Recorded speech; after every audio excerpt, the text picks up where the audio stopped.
Hello movie lovers, hopefully সবাই বেশ ভালো আছেন। আজকে এমন একটা সত্য ঘটনা আপনাদের সামনে তুলে ধরবো যা অ্যাটিলা অ্যাম্ব্রাস নামের একজন ব্যাংক ডাকাতকে নিয়ে, যে কিনা মাত্র 6 বছরের মধ্যে মোট 27টি ব্যাংক ডাকাতি করেছিল। এরপর ফাইনালি পুলিশ যখন তাকে আটক করেছিল তখনও সে জেল থেকে পালিয়েছিল, এবং যেটা কিনা ছিল সেই জেলের প্রথম কোনো জেল পালানোর ঘটনা।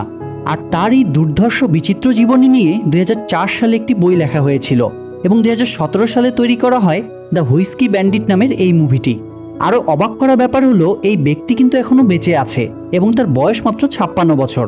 তো চলুন পুরো গল্পটা জেনে নেওয়া যাক।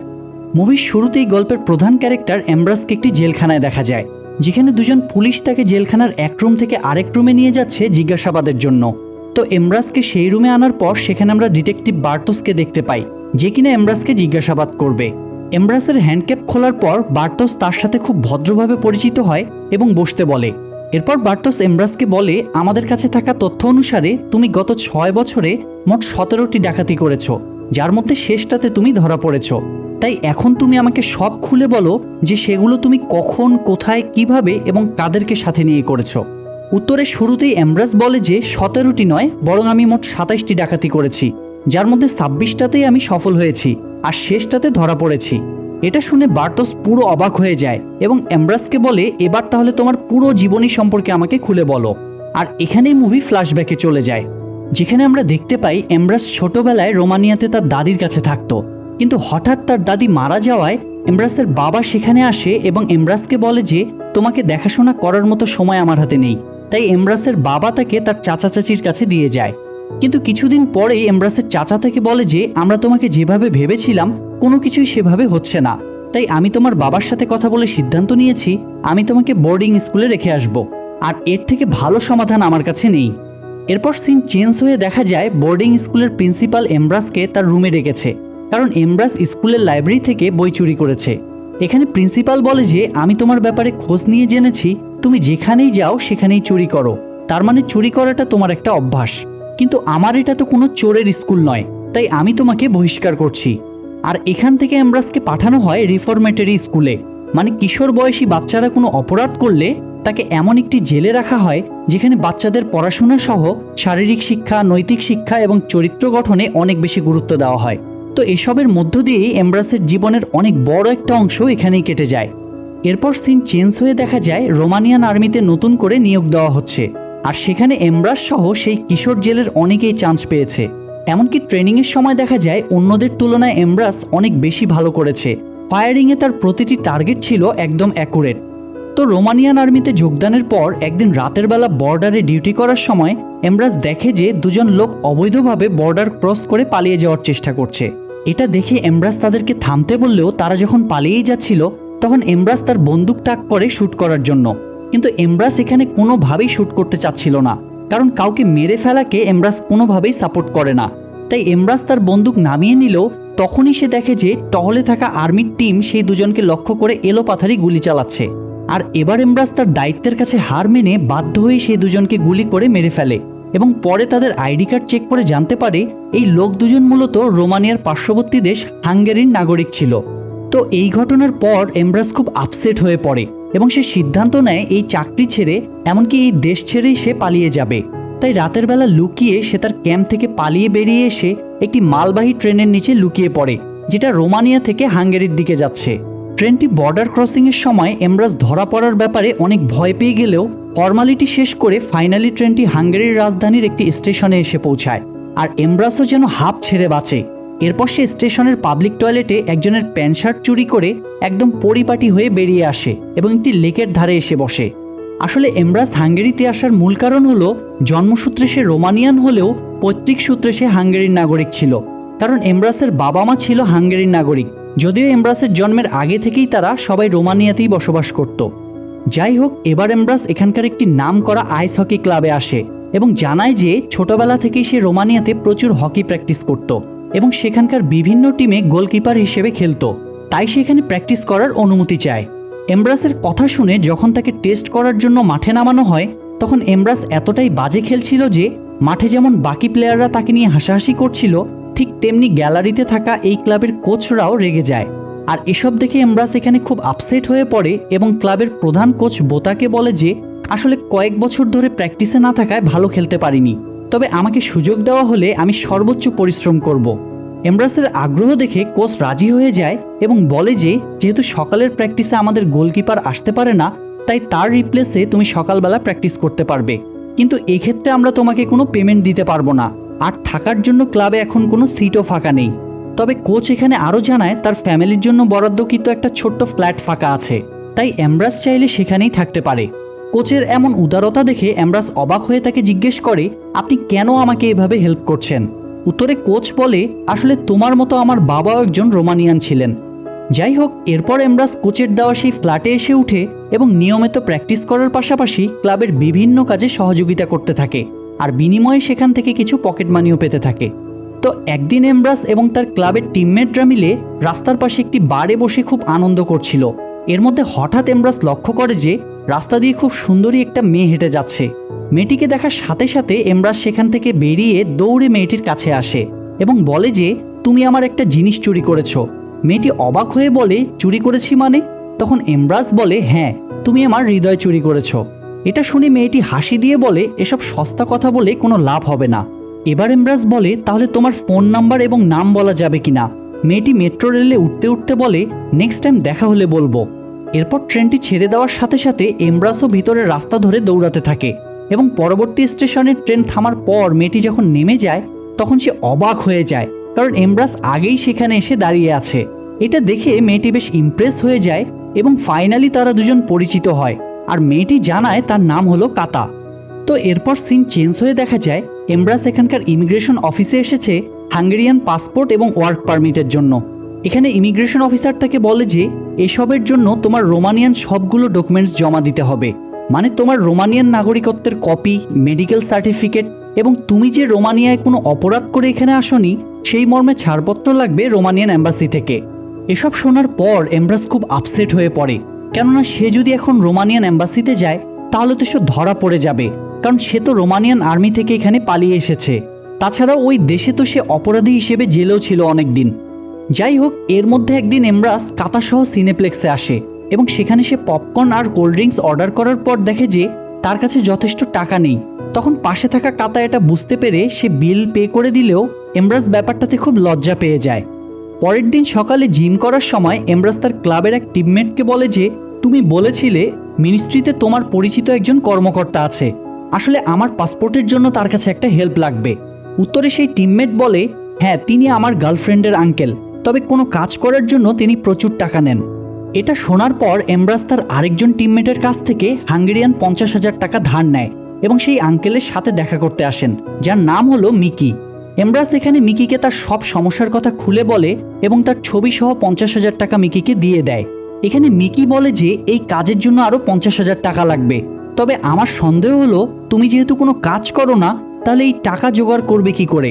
উত্তরে এমব্রাস বলে, যেভাবেই হোক আমি দ্রুত বাকি টাকা ম্যানেজ করব, তবুও যে কোনো মূল্যে আমার কাজটা হওয়া চাই।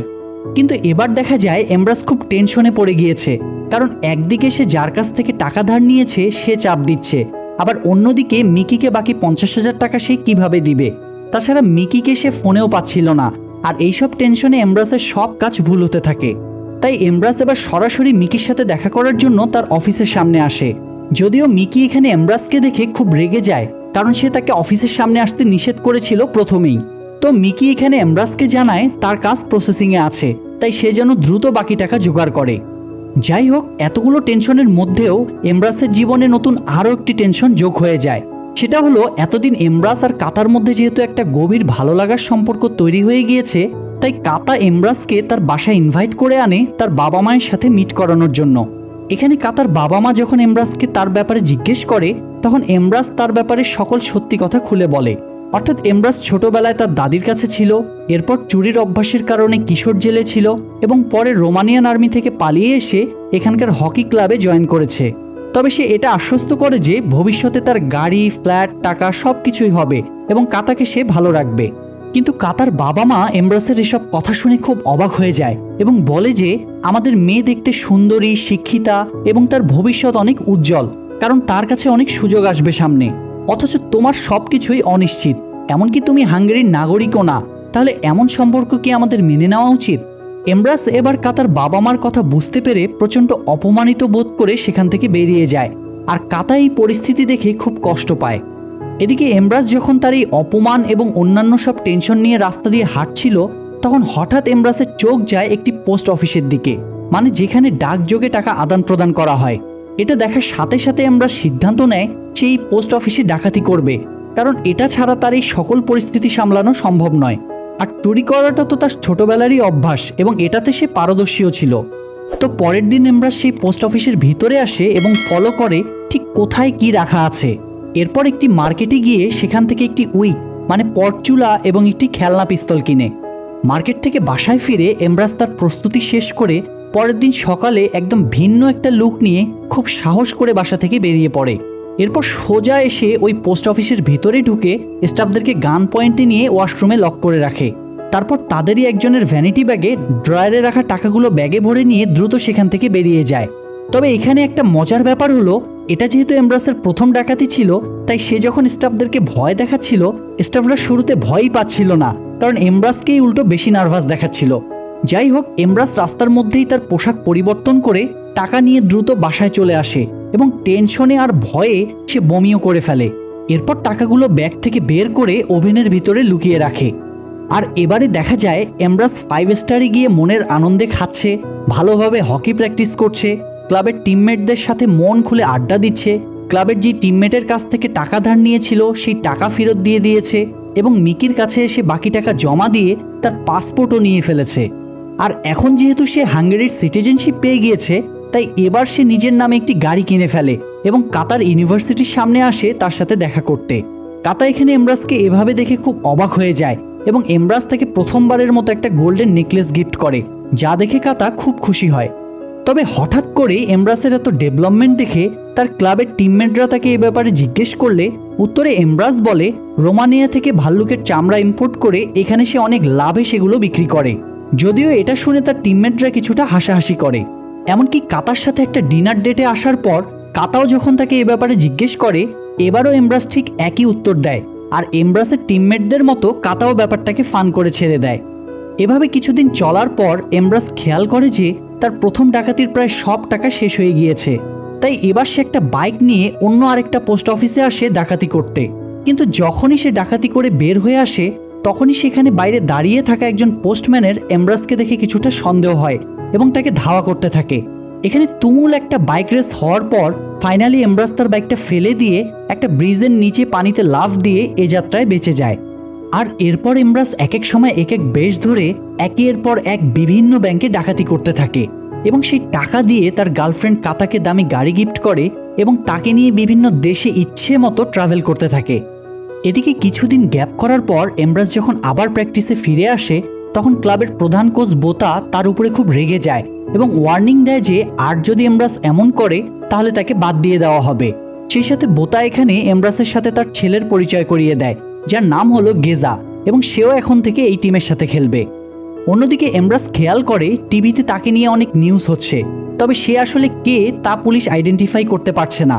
যদিও ডাকাতি হওয়া বিভিন্ন ব্যাংকের স্টাফরা জানিয়েছে সেই ডাকাতের শরীর থেকে শুধু হুইস্কির গন্ধ পাওয়া যায়, আর তাই সবাই এখন সেই অজানা ডাকাতের নাম দিয়েছে হুইস্কি ব্যান্ডিট বা হুইস্কি রবার। এছাড়াও নিউজে এখানে সব ব্যাংককে সতর্ক করে দেওয়া হয় এ ধরনের ডাকাতির ব্যাপারে। কিন্তু এমব্রাস তো কৌশলে তার ডাকাতি চালাতেই থাকে, আর পুলিশও তাকে কোনোভাবেই ধরতে পারে না। মজার ব্যাপার হলো, পুলিশ যেহেতু এমব্রাসকে ধরতে পারছে না, তাই বিভিন্ন কমেডি শোতে এই ঘটনা নিয়ে শো করা হয়, আর সেখানে এমব্রাস নিজেও উপস্থিত থেকে শো এনজয় করতে থাকে। এদিকে ক্লাবের প্রধান কোচ বোতার ছেলে গেজার সাথে এমব্রাসের খুব ভালো বন্ধুত্ব হয়ে যায়, আর এক পর্যায়ে এমব্রাস গেজাকে তার ডাকাতির ব্যাপারে খুলে বলে এবং এ ব্যাপারে গেজার আগ্রহ দেখে তাকে এমব্রাস তার সাথে নিয়ে নেয়। কেননা এমব্রাস এখন আরও বড় ব্যাংকে ডাকাতি করবে, তাই দরজায় পাহারা দেওয়ার জন্য এবং মানুষকে ভয় দেখানোর জন্য তার বিশ্বস্ত একজন পার্টনার দরকার। এরপর তারা দুজনে মিলে একটি বড় ব্যাংকে ডাকাতি করতে যায় এবং খুব সাকসেসফুলি কাজ শেষ করে। কিন্তু এমব্রাস হঠাৎ লক্ষ্য করে যে গেজা তার ক্লাবের টিমমেটদের সামনে হয়তো এই ব্যাপারে কথা বলছে, তাই এমব্রাস গেজার উপরে খুব রেগে যায় এবং বলে যে এটা কোনো গেম নয়, এটা আমাদের জীবনের ব্যাপার, একবার ধরা পড়লে সব শেষ হয়ে যাবে। গেজা জানায় সে এতটা বোকা নয় যে সে এইসব ব্যাপারে কাউকে বলবে, এমব্রাস বরং নিশ্চিন্তে থাকতে পারে। যাই হোক, তারা দুজন মিলে এবার আরও একটি ব্যাংকে ডাকাতির প্ল্যান করে এবং সেই অনুসারে ব্যাংকে ডাকাতির জন্য আসে।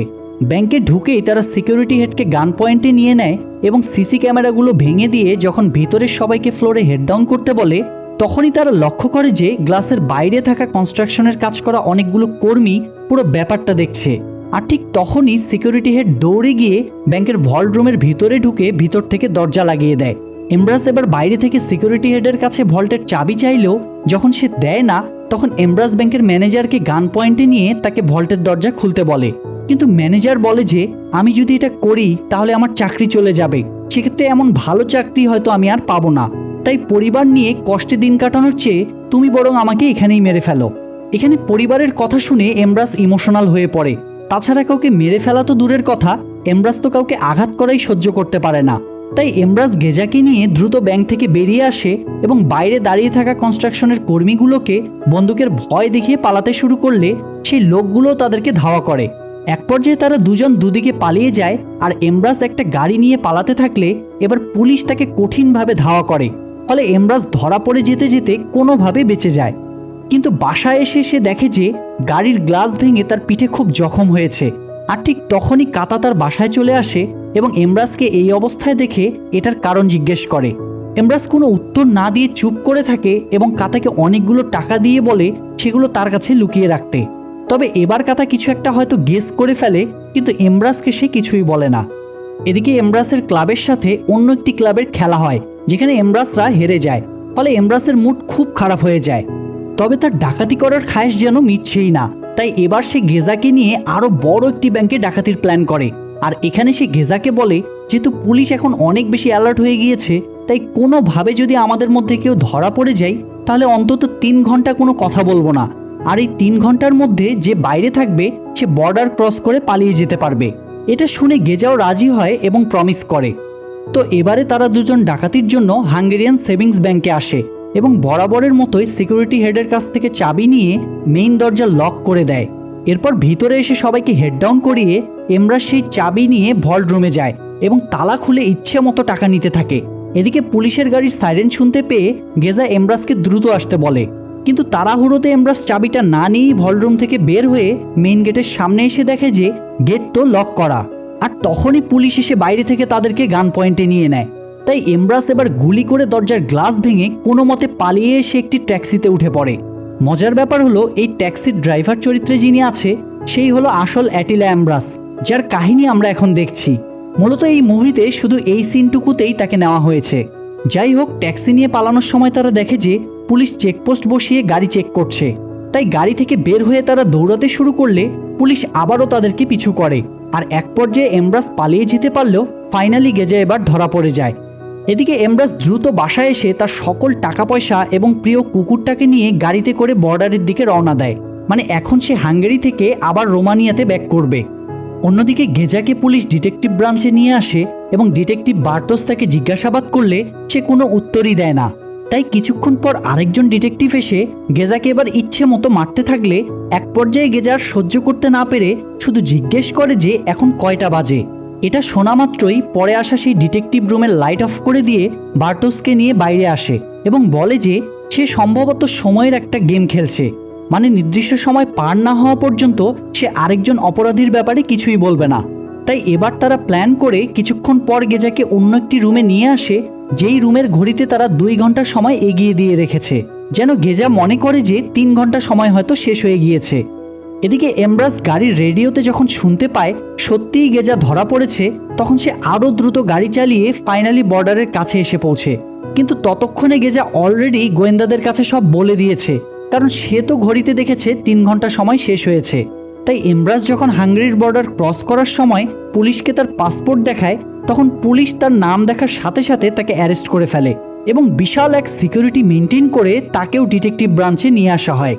আর এবার তাদের দুজনের পরিচয় সহ এই খবর যখন টিভিতে দেখানো হয়, এমব্রাসের টিমমেটরা অবাক হয়ে যায় এবং গেজার বাবা মানে প্রধান কোচ বোতা কান্নায় ভেঙে পড়ে, কারণ গেজার পাশাপাশি সে এমব্রাসকেও তার ছেলের মতোই দেখত।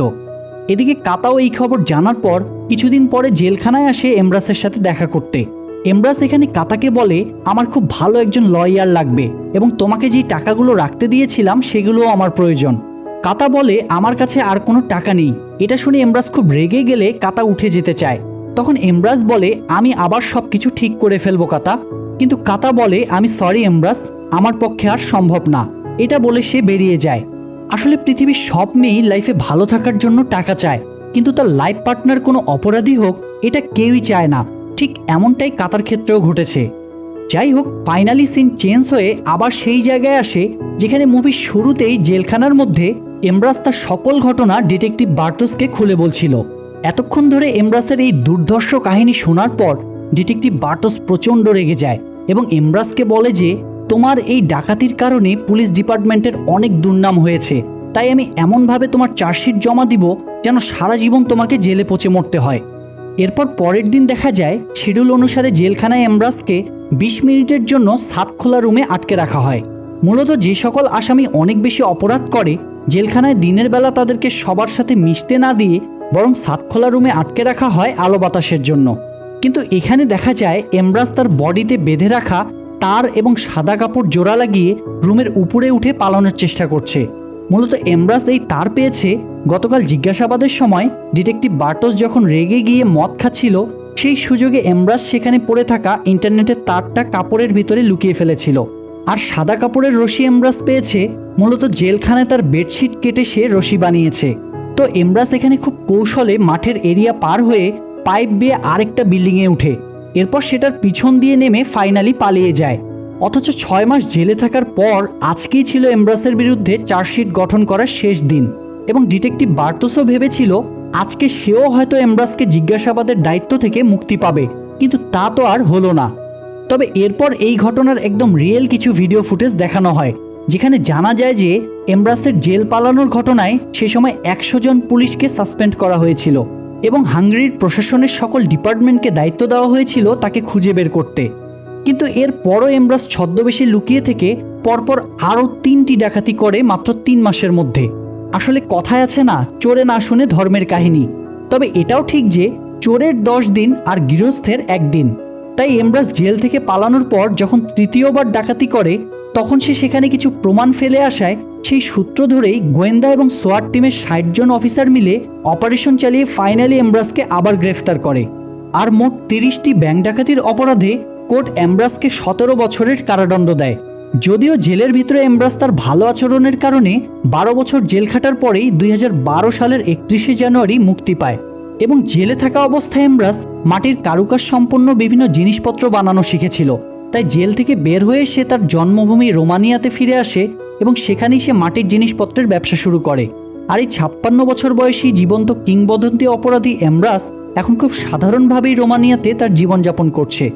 তো এই লোমহর্ষক সত্য ঘটনাটি আপনাদের কেমন লেগেছে এবং এরকম আরও সত্য ঘটনা আপনারা জানতে চান কিনা তা অবশ্যই কমেন্টে জানান। আর আজকে যারা এই চ্যানেলের প্রথম কোনো ভিডিও দেখছেন তারা চ্যানেলটি সাবস্ক্রাইব করে বেল বাটনটি অল প্রেস করে রাখুন।